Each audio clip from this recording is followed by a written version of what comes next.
Hello, my dear students of class 5. I am your Somnath sir. In my last class, I discussed uh, the first portion of the text The Rebel Poet, lesson 7.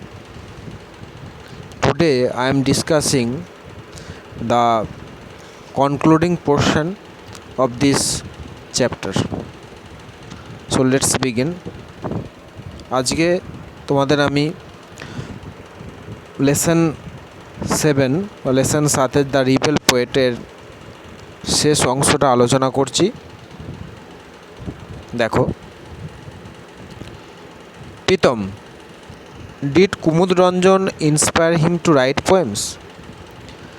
আচ্ছা, কুমুদ রঞ্জন কি প্রীতম মানে তার বাবাকে জিজ্ঞাসা করছে যে কুমুদ রঞ্জন কি তাকে অনুপ্রাণিত করেছিল টু রাইট পোয়েমস, এই কবিতাগুলো লেখার জন্য? মানে এই কবিতাগুলো লিখতে কুমুদ রঞ্জন কি তাকে অনুপ্রাণিত করেছিল? তার বাবাকে জিজ্ঞাসা করছে Pritam. Put a question mark, interrogative sentence. Father, yes. Father answer, yes, হ্যাঁ। But Nazrul was also influenced by Rabindranath. Nazrul আরও বেশি ইনফ্লুয়েন্সড হয়েছিল, প্রভাবিত হয়েছিল কার দ্বারা? রবীন্দ্রনাথের দ্বারা। And the Persian poets like Hafiz and Khayyam, এবং পার্সিয়ান কবিরাজ যারা ছিল হচ্ছে হাফিজ এবং খৈয়াম, তাদের দ্বারাও অনুপ্রাণিত হয়েছিল। আঙ্কেল রহিম, এরপর আঙ্কেল রহিম তার মানে সে এলো, হ্যাঁ। Uncle Rahim enters the room. গল্পটা শুরুতেই দেখো, লেটস কন্টিনিউর পরে লেখা আছে uncle Rahim enters the room, he joins in the conversation. তাহলে এখন তিনজন কনভারসেশন, মানে এখানে কনভার্স করছে তিনজন, প্রীতম, ফাদার অ্যান্ড আঙ্কেল রহিম।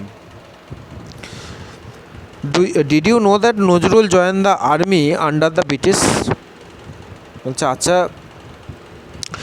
তুমি কি এটা জানতে যে নজরুল যোগদান করেছিল সে আর্মি দলে, যে আন্ডার দ্য ব্রিটিশ, মানে ব্রিটিশদের আন্ডারে যে আর্মি দল, সেখানে নজরুল যোগদান করেছিল। He was in the 49th of the Bengal regiment, মানে সৈন্যদল, মানে বাংলার যে সৈন্যদল তার 49 যে রেজিমেন্টে সে ছিল। He was the first after the first world war, মানে প্রথম বিশ্বযুদ্ধের পর 1914 থেকে 1918, 1914 to 1918। The regiment was disband in 1920। সেই সৈন্যদলটা একদম ডিসব্যান্ড করে দেওয়া হয়েছিল, মানে ভেঙে দেওয়া হয়েছিল ইন 1920, 1920 সালে। So he came to Calcutta, সুতরাং সে কলকাতায়, মানে নর্মালি যেহেতু সৈন্যদল ভেঙে দেওয়া হয়েছিল, আর কোনো অস্তিত্ব ছিল না, সেই জন্য নর্মালি সে কলকাতায় চলে এসেছিল। তারপর দেখো, father, at the time Indians had Ryzen against the British rule. বলছে সেই সময় কি ভারতীয়রা, মানে ব্রিটিশ যে শাসন বা ব্রিটিশ রুলের বিরুদ্ধে তারা কি গর্জে উঠেছিল? মানে তারা গর্জে উঠেছিল। At the time Indians had Ryzen against the British rule, মানে ব্রিটিশদের বিরুদ্ধে তারা গর্জে উঠেছিল ভারতীয়রা। Nazrul protested against the cruelty of the British in his own way. Nazrul যেন তার নিজস্ব পথে সেটা প্রোটেস্ট করেছিল against the cruelty of the British, ব্রিটিশদের যে নিষ্ঠুরতা ছিল সেই তার এগেনস্টে নজরুল, হ্যাঁ, যেন প্রোটেস্ট করেছিল। ইনফ্যাক্ট এমনকি he also started writing poems, সে শুরু করেছিল বিভিন্ন কবিতা লেখা, essays and songs to voice his protest, মানে বিভিন্ন কবিতা, এসে, প্রবন্ধ, সং, গান, তার প্রোটেস্টটাকে মানে আরও বেশি রেজ করার জন্য, প্রোটেস্টটাকে আরও বেশি জোরদার করার জন্য সেগুলো লেখে। এগুলোর মাধ্যমে প্রথমেই আমি বলেছি যে the pen is mightier than the sword. তো তার লেখার মাধ্যমে সে কবিতা, এসে, সংস, তার মাধ্যমে সে ব্রিটিশদের যে অত্যাচার, তাদের যে ক্রুয়েলটিস, তার এগেনস্টে কিন্তু সে তার লেখার মাধ্যমে, হ্যাঁ, ব্রিটিশদের সে প্রতিবাদ, সে কিন্তু প্রতিবাদ জানাতে লাগলো বা প্রোটেস্ট করতে লাগলো। So he is the rebel poet of India. সুতরাং সেই জন্য আমরা তাকে বলি যে he is the rebel poet of India, মানে ভারতের একজন বিদ্রোহী কবি। Pritam, I hardly knew as much. তখন প্রীতম বলছে যে আমি তো সব কিছু জানতাম না, আমি খুবই অল্প জানতাম। I hardly knew as much. Pritam বলছে you should read the poems like, তখন ফাদার বলছে you should read his poems like কান্ডারি হুঁশিয়ার খেয়াপাড়ের তরণ। তা তোমার এখন যে কবিতাগুলো পড়া হচ্ছে সেটা হচ্ছে কান্ডারি হুঁশিয়ার এবং খেয়াপাড়ের তরণী, এগুলো তোমার এখন পড়া উচিত। And also listen to his song, এবং তার গানগুলোকেও শোনা উচিত। The British war afraid that, ব্রিটিশরা মানে এতটাই মানে ভীত হয়ে পড়েছিল নজরুলস রাইটিংস, যে নজরুলের যে রাইটিংগুলোর মানে নজরুল তার লেখার মাধ্যমে তার যে প্রোটেস্ট সে জানাতে লাগলো, সেটা দেখে ব্রিটিশরা যেন খুবই ভীত হয়ে পড়েছিল। যে তার নজরুলের লেখার মাধ্যমে could instigate the Indian freedom fighters, যে ইন্ডিয়ান ফ্রিডম ফাইটার্স যে তাদেরকে ইনস্টাইগেট করে দিতে পারে নজরুলের লেখার মাধ্যমে, তারা উদ্বুদ্ধ হতে পারে, এই ভেবে যেন ব্রিটিশরা একদম ভয় পেতে আরম্ভ করলো। মানে ভারতীয় স্বাধীনতা সংগ্রামী যারা লড়াই করছে ভারতের স্বাধীনতার জন্য, তো তারা আরও বেশি ইনস্টাইগেট হয়ে গেলে সেটা ব্রিটিশদের পক্ষে, ব্রিটিশ শাসনের পক্ষে আরও বেশি ক্ষতিকর হবে, সেই জন্য ব্রিটিশরা ভয় পেতে লাগলো। এবং সেটা মানে উদ্বুদ্ধ হওয়ার কারণ হচ্ছে নজরুলের রাইটিংস, নজরুলের যে লেখালেখি। প্রীতম বলছে what did the British do, তারা ব্রিটিশরা তখন কী করেছিল। Uncle Rahim, the British গ্রিউ part upped, ব্রিটিশরা ক্ষুব্ধ হয়ে গেছিল, যেরকম একটা নজরুল মানে এমন কিছু লেখা লিখছে ব্রিটিশদের এগেনস্টে, ব্রিটিশ শোষণের এগেনস্টে, তো যেটা ইন্ডিয়ান ফ্রিডম ফাইটার্সদেরকে উদ্বুদ্ধ করছে, ইনস্টাইগেট করে দিচ্ছে। তো সেইটা না থামাতে পারলে ব্রিটিশ শাসনের অবলুপ্তি হবে, সেই জন্য সেটা তারা উপলব্ধি করার পরই the British গ্রিউ part up means ওরিট, মানে ক্ষুব্ধ হয়ে গেছিলো একদম। ফাদার ইন 1922, 1922 সালে নজরুল স্টার্টেড এ ম্যাগাজিন ধূমকেতু, নজরুল একটা ম্যাগাজিন শুরু করেছিল, সেটার নাম হচ্ছে ধূমকেতু। হোয়ার হি পাবলিশড আনন্দময়ীর আগমনে পোয়েমস, যেখানে সে এটা পাবলিশ করেছিল আনন্দময়ীর আগমনে, যেটা হচ্ছে একটা কবিতা। আঙ্কেল রহিম কী বলছে দেখো, the British raided the office of Dhumketu, ব্রিটিশরা কী করেছিল, রেড করেছিল, মানে surprise visit by the police, মানে উইদাউট এনি প্রিভিয়াস কশন, মানে যে কোনো আগে থেকে কোনো কিছু বলা থাকে, হঠাৎ করে কোনো একটা জায়গায় রেড করা, এগুলো রেড বলা হয়, মানে সারপ্রাইজ ভিজিট বলা হয়। The British raided the office of Dhumketu, ধূমকেতুর যে অফিসটা তারা রেড করেছিল।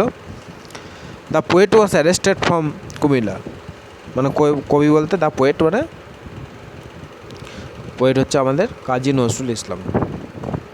The poet was arrested from Comilla, তো কুমিল্লা একটা গ্রাম, একটা ভিলেজ, সেখান থেকে কবিকে অ্যারেস্ট করা হয়েছিল।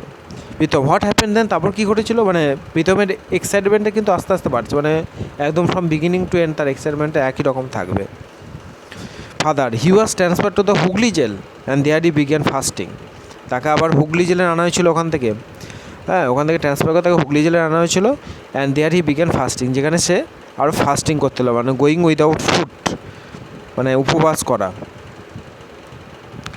ইট was his way of protesting against the torture of the British, তাহলে এটাই ছিল তার পথ of protesting against the torture of the British, মানে ব্রিটিশদের যে টর্চার, অত্যাচারের বিরুদ্ধে প্রোটেস্ট জানানোর এটাই একমাত্র তার কাছে পথ ছিল। আগে ছিল হচ্ছে রাইটিং যখন বন্ধ হয়ে গেলো, যখন তাকে জেলে পাঠানো হলো, তখন তার একমাত্র পথ হলো ফাস্টিং। প্রথম তো বলছে for how many days did he fast father, কদিন সে ফাস্ট করেছিল বাবা। ফাদার তখন বলছি ফাস্টেড for more than a month, এক মাসেরও বেশি ফাস্ট করেছিল।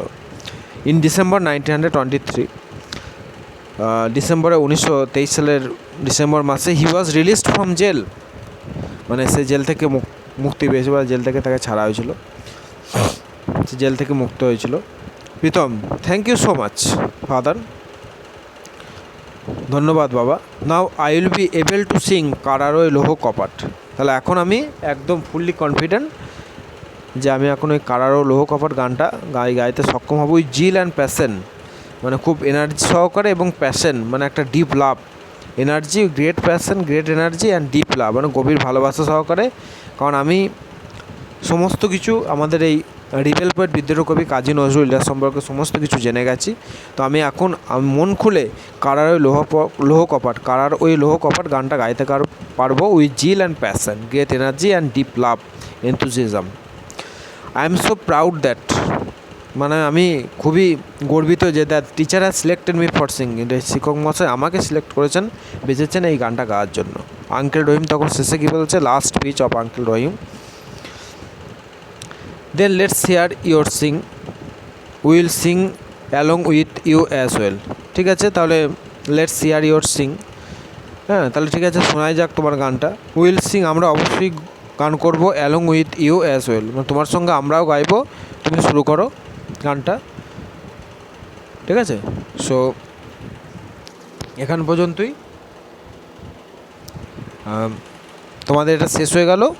যে অ্যাক্টিভিটিগুলো আছে, ওয়ার্ড ট্রুপসগুলো আছে, ওগুলো ভালো করে দেখবে, হ্যাঁ ওগুলো বাড়িতে প্র্যাকটিস করবে।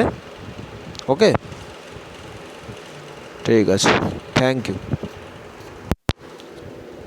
Subject to the laws